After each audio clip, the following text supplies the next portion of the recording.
Part 2. More letters, more questions, 1,500 to 2,000 words.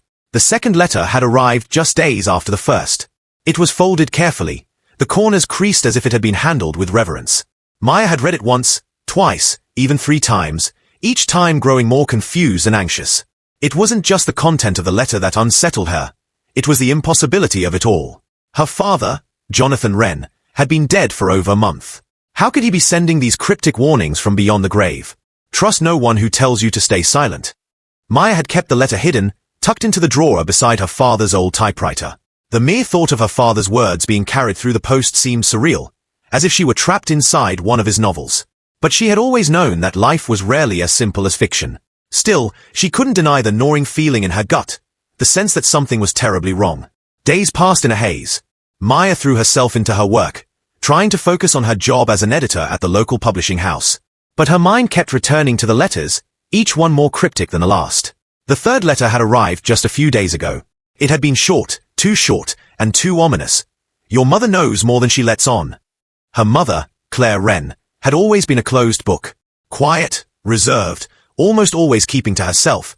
Claire had never been the type to openly discuss her emotions. After Jonathan's death, she'd fallen into a deep silence, retreating into herself like a wounded animal.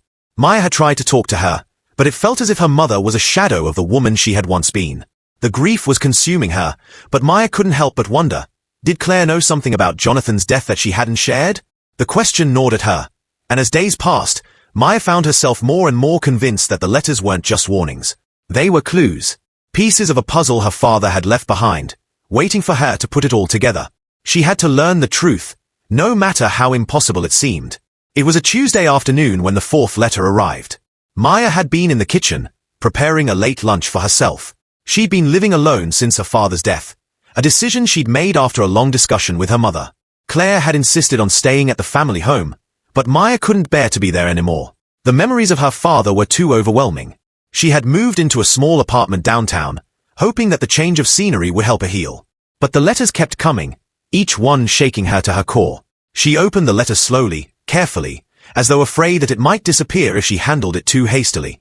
It was addressed to her, in the familiar handwriting she'd come to dread. As she unfolded the paper, her pulse quickened. "Someone close to you is lying," the letter read. "And they are lying about your father's death." Maya felt her blood run cold. The words seemed to echo in her mind, over and over again. She had always believed her father's death was sudden, tragic, a result of a health condition he had never fully disclosed. But now, after the letters, after the warnings, it didn't feel right. She couldn't shake the sense that something far more sinister was at play. Her mind raced, trying to piece together the fragments of information she had. The cryptic notes her father had written.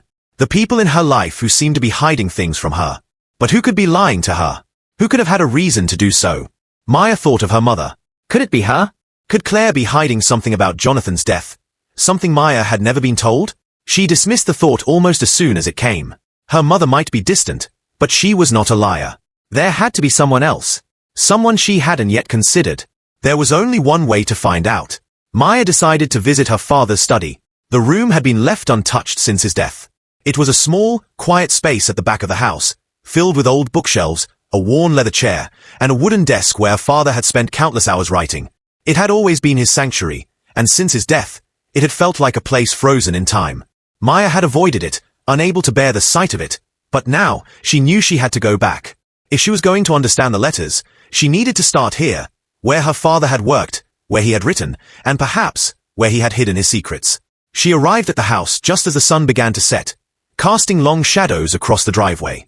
The house looked unchanged from the outside, its brick exterior weathered by time, its windows dark and still. Maya hesitated for a moment at the door, taking a deep breath before she stepped inside. The air felt different now, cold, as though the house had been holding its breath, waiting for her to return.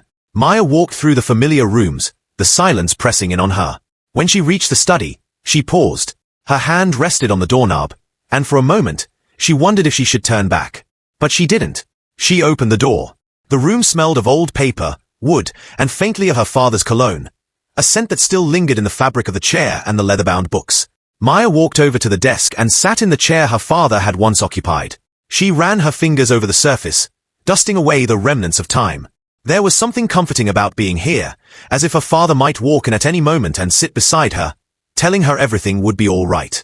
But he didn't. He never would. Maya opened the drawers one by one, searching for something, anything, that might shed light on the mysterious letters. There were papers, receipts, unfinished manuscripts, and old notes. But it wasn't until she opened the bottom drawer that she found something odd. A small, leather-bound journal lay hidden beneath a stack of papers. She opened the journal cautiously. The pages were filled with her father's neat handwriting, but it wasn't like anything she had read before. These were not the polished thoughts of a professional writer, but the frantic, almost desperate scribblings of someone who had been consumed by fear. The entries were dated. The first one read, "I don't know who to trust anymore. The letters have started. The warnings. They're telling me to stay quiet, to stop digging. But I can't. I have to know the truth. I have to." Maya's breath caught in her throat. She flipped through the pages, each entry growing more intense, more frantic, as if a father had been unraveling. And then, at the end, there was one last entry. Maya must know the truth. The letters will guide her. She will be the one to finish what I started. The room seemed to close in around her as she read the final words. Her father had known. He had known something was coming, something dangerous, and he had been trying to warn her. The journal ended there, abruptly, as though her father had written his final thoughts in haste, perhaps knowing that whatever he had uncovered would cost him everything. Maya sat there for a long time, the journal in her lap, the weight of her father's words pressing down on her. She had to find out what he had started. There was no turning back now.